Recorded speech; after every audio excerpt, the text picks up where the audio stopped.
Somewhere on a desk, a machine is drawing with melted plastic. It moves in slow, careful lines, back and forth again and again. And out of nothing, a solid object begins to rise. No mold, no carving, just thin layers stacked one on top of the next. This is how a 3D printer turns a shape on a screen into something you can hold in your hand. Let's slice one open and watch it build. Start with the big idea. A 3D printer does not pour an object all at once. It builds the way you might stack pancakes, one flat layer at a time. Each layer is a thin slice of the final shape, often thinner than a sheet of paper. Lay enough slices on top of each other, and a flat drawing slowly grows into real height. Master that single trick, and every other part of the machine simply exists to serve it. The raw material arrives as a long plastic thread, wound on a spool like fishing line. We call it filament. It is usually about as thick as a coffee stirrer, and a single reel can hold miles of it. The printer sips from this thread slowly, pulling just a little at a time. Think of it as ink, except this ink is solid, and the machine must melt it before it can write even one single line. First, the filament has to move. A small toothed wheel, called the drive gear, grips the thread and turns. As it spins, it pushes the plastic forward like a conveyor belt, with surprising force. Above, the spool slowly unwinds. Below, the thread is fed steadily down toward the heat. Speed matters here. Push too fast and the plastic jams. Push too slow and the line goes thin. So the machine measures every millimeter it feeds and counts it carefully. Now the thread meets the hot end. This is a small metal block heated to around 200 degrees Celsius, hot enough to soften the plastic into a thick paste. The solid thread enters the top still firm. Inside, it crosses a narrow melt zone and turns gooey, like warm candle wax. The cold, solid filament behind it acts like a piston, pressing the molten plastic downward. There is only one way out, and it is very, very small.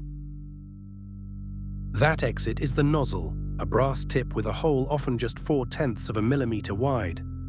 Melted plastic squeezes through it as a fine, glistening strand, thinner than a strand of hair. As the print head glides along, this strand is laid down like a tiny road of warm plastic. Press gently onto the surface below. Push filament in and it draws a line. Stop pushing and the line ends. The nozzle is the pen's true tip. But a pen is useless without a hand to guide it. Belts and motors carry the print head left to right and front to back, tracing each layer's outline and then filling it in. A third motor controls the height. These are stepper motors, which turn in tiny exact clicks instead of free spins. Count the clicks, and the machine always knows precisely where the nozzle sits, down to a fraction of a millimeter.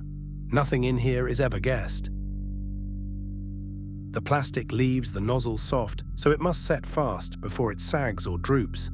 A small fan blows across the fresh line, and the warm plastic quickly hardens, freezing in the exact shape it was drawn. This is the quiet magic of the machine. The same material is liquid for 1 second and solid the next.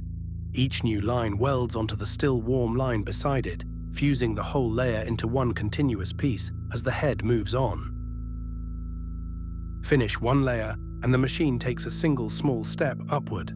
The nozzle lifts by 1 layer height, often just 0.2 of a millimeter, and begins drawing again, right on top of what it just made. Layer bonds to layer while both are still warm, so the seams disappear into solid plastic. Do this hundreds, even thousands of times, and the flat first slice slowly grows walls, curves, and overhangs. The object literally climbs into existence, line by line. None of this happens by accident. Before printing, software called a slicer takes your 3D model and cuts it into those hundreds of flat layers. For each one, it plans the exact path the nozzle must follow, then writes it out as a long list of plain instructions, a kind of recipe spelled out in numbers. The printer cannot dream or improvise. It only obeys this list, one line at a time, moving and squeezing exactly where the recipe tells it to. One last problem remains. The very first layer must cling to the build plate, or the whole print can slide loose mid-job. So that plate is often heated and kept flat and clean, giving the warm plastic something firm to grip. Parts that hang out in mid-air get temporary scaffolding, called supports, printed underneath and snapped off at the end. Get the first layer right, and the foundation holds. Everything above it is just patient repetition, stacked toward the final shape. So watch the whole chain at once. A slicer cuts your model into flat layers and writes the path. A drive gear feeds plastic filament into the hot end, which melts it down. The nozzle lays a fine line, motors steer it across the plate, and a fan freezes each line solid. Layer bonds to layer, the head steps up, and slice by slice the object rises. Melt, draw, cool, climb, repeat, until a shape on a screen becomes a real thing. In the end, it is just hot plastic and careful motion. Yet stack enough thin layers, with enough patience, and almost any shape can be born from a single plastic thread. Look a little closer the next time one is running. You are watching a flat drawing slowly learn how to stand up on its own.